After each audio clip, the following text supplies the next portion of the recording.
జగ్గంపేట నియోజకవర్గంలో ఎన్నికల హామీలపై మరోసారి ప్రశ్నలు లేవనెత్తారు ఇండిపెండెంట్ ఎమ్మెల్యే అభ్యర్థి పాటంశెట్టి సూర్యచంద్ర. శంకుస్థాపన చేసి సంవత్సరాలు గడుస్తున్న శృంగరాయనిపాలెం కృష్ణవరం బ్రిడ్జి పనులు ఎందుకు మొదలు కాలేదని ప్రభుత్వాన్ని నిలదీశారు. కిర్లంపూడి మండలంలో ఈ బ్రిడ్జి నిర్మాణం తిమ్మాపురం, శృంగరాయనిపాలెం, గోపాలపట్నం గ్రామాల ప్రజల చిరకాల కళ అని గుర్తు చేసిన సూర్యచంద్ర 2014, 2019, 2024 ఎన్నికల్లో వరుసగా ఇచ్చిన హామీలు ఇప్పటి వరకు అమలు కాలేదన్నారు. శంకుస్థాపనలు మాత్రమే చేసి ప్రజలను మభ్యపెట్టడం తప్ప గెలిచిన తర్వాత సమస్యలను పట్టించుకోకపోవడం దురదృష్టకరమన్నారు. 2 సంవత్సరాలు పూర్తయినా బ్రిడ్జి నిర్మాణానికి నిధులు మంజూరు చేయకపోవడం ప్రజలపై నిర్లక్ష్యానికి నిదర్శనమని విమర్శించారు. బ్రిడ్జి నిర్మాణం పూర్తయితే ఈ 3 గ్రామాలే కాకుండా బూరుగుపూడి, కృష్ణవరం, సోమవరం గ్రామాల ప్రజలకు కూడా రవాణా సౌకర్యం మెరుగవుతుందని చెప్పారు.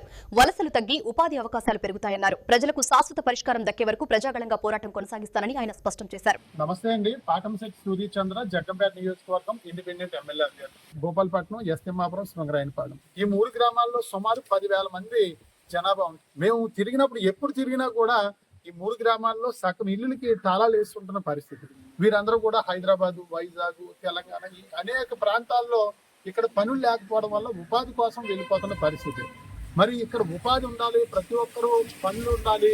మరి ఎవరింట్లో వాళ్ళు ఉండాలంటే అందరూ కూడా కోరేది ప్రధాన సమస్య బ్రిడ్జ్ నిర్మించాలని చెప్పేసి ప్రతి ఒక్కరు కూడా కోరడం జరుగుతూ ఉంది. 3 గ్రామాల్లో కూడా బాగా చెరుకు ఎక్కువ పండించి బెల్లం తయారు చేసి 3 గ్రామాల్లో బెల్లం తయారీ చాలా ప్రసిద్ధి.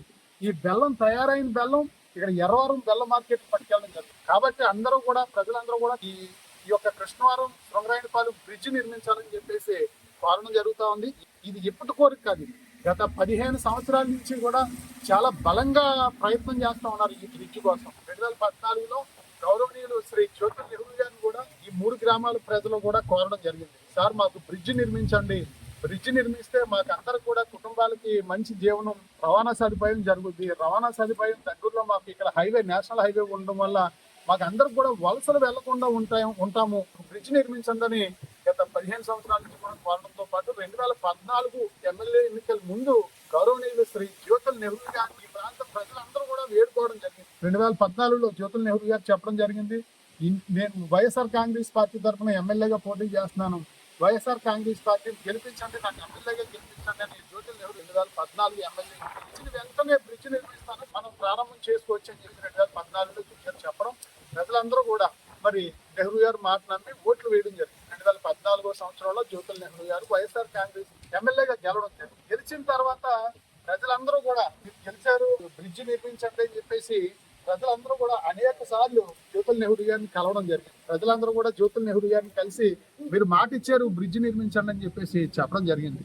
జ్యోతుల నెహ్రూ గారు వైఎస్ఆర్ కాంగ్రెస్ లో గెలిచి జగ్గంపేట నియోజకవర్గ అధికారాన్ని మరి నాడు తెలుగుదేశం పార్టీలో చేరడం జరిగింది. తెలుగుదేశం రాష్ట్రంలో అధికారంలో ఉందని మరి తెలుగుదేశం పార్టీలో చేరినా సరే మన బ్రిడ్జ్ నిర్మాణం పూర్తి కాలేదు. 2012 గారు దిగిపోయేటప్పుడు అప్పటికప్పుడు ఎందుకు శంకుస్థాపన చేయడం జరిగింది. శంకుస్థాపన వారి అబ్బాయి జిల్లా పరిషత్ చైర్మన్ గా శృంగరాయనిపాలెం, కృష్ణవరం బ్రిడ్జ్ నిర్మాణం జ్యోతుల నెహ్రూ గారు 2019 ఎన్నికలకు ముందు శంకుస్థాపన చేయడం జరిగింది. 2014 ఎన్నికల్లో మరి గెలిచిన వెంటనే నేను బ్రిడ్జ్ నిర్మిస్తానని చెప్పడం, గెలిచిన తర్వాత 5 సంవత్సరాలు కాలయాపన చేసి దిగేటప్పుడు శంకుస్థాపన చేయడం జరిగింది. 2019 తర్వాత వైఎస్ఆర్ కాంగ్రెస్ పార్టీ గెలవడం, తర్వాత 2024 ఎన్నికల్లో కూడా మళ్ళీ జ్యోతుల నెహ్రూ గారు నాకు మళ్ళీ ఓట్లేసి గెలిపించండి, మీ అందరి చిరకాల కోరిక ఈ యొక్క శృంగరాయనిపాలెం, కృష్ణవరం బ్రిడ్జ్ నిర్మిస్తానని జ్యోతుల ఎన్నికల్లో మళ్ళీ బ్రహ్మాండంతో గెలవడం జరిగింది. అదే రకంగా ఎన్నికల్లో ఇక్కడ జగ్గంపేటలో గౌరవనీయులు శ్రీ నారా చంద్రబాబు నాయుడు గారితో అక్కడ మీటింగ్ లో మాట్లాడించడం, శృంగరాయనిపాలెం, కృష్ణవరం ముఖ్యమంత్రి గారితో కూడా హామీ ఇవ్వడం జరిగింది. అదే రకంగా కిర్లంపూడిలో శ్రీ పవన్ కళ్యాణ్ గారితో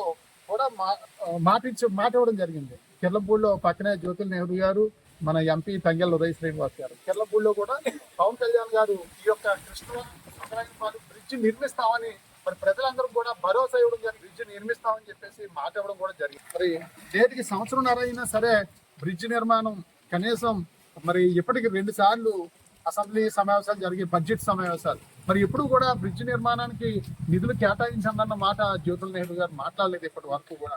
ఈ సందర్భంగా గౌరవనీయులు శ్రీ జ్యోతుల నెహ్రూ గారు శాసనసభ్యుల్ని ఈ 3 గ్రామాల ప్రజల తరఫున కూడా మేము విజ్ఞప్తి చేస్తా ఉన్నాం.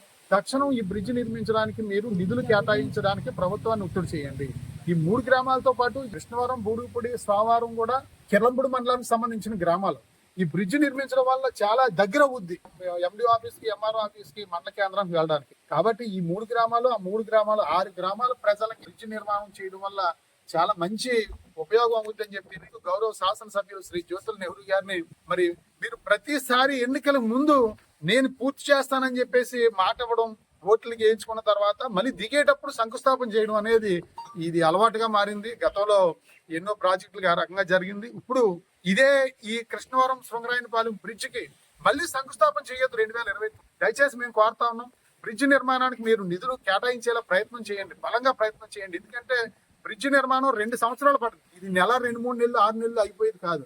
కాబట్టి మీరు ఎప్పటి నుంచే నిధులు విడుదల కోసం బలంగా ప్రయత్నం చేయాలి. మీరు మాట ఇచ్చారు కాబట్టి నిధులు విడుదలకి బలంగా ప్రయత్నం చేసి ప్రభుత్వం రావాలని ఈ సందర్భంగా జ్యోతుల నెహ్రూ కోరుతా ఉన్నాం. లేదు ప్రయత్నం చేయను, ఇది మళ్ళీ శంకుస్థాపనే చేస్తాను 2029 అంటే మాత్రం ఈ 3 గ్రామాల ప్రజలు కూడా ప్రతిఘటన చేయడానికి సిద్ధంగా ఉన్నారు. ప్రజలతో కలిసి అనేక ఉద్యమాల ద్వారా పేర్కొల్పేలా తెలియజేస్తూ ఉన్నటువంటి ప్రజలు వలసలు వెళ్లకుండా గ్రామాల అభివృద్ధికి కృషి చేయాలని చెప్పేసి శాసనసభ్యులు శ్రీ జ్యోతుల నెహ్రూ గారిని, గౌరవ ముఖ్యమంత్రి గారిని, ఉప ముఖ్యమంత్రి గారిని, ఎంపీ గారిని అందరికి కూడా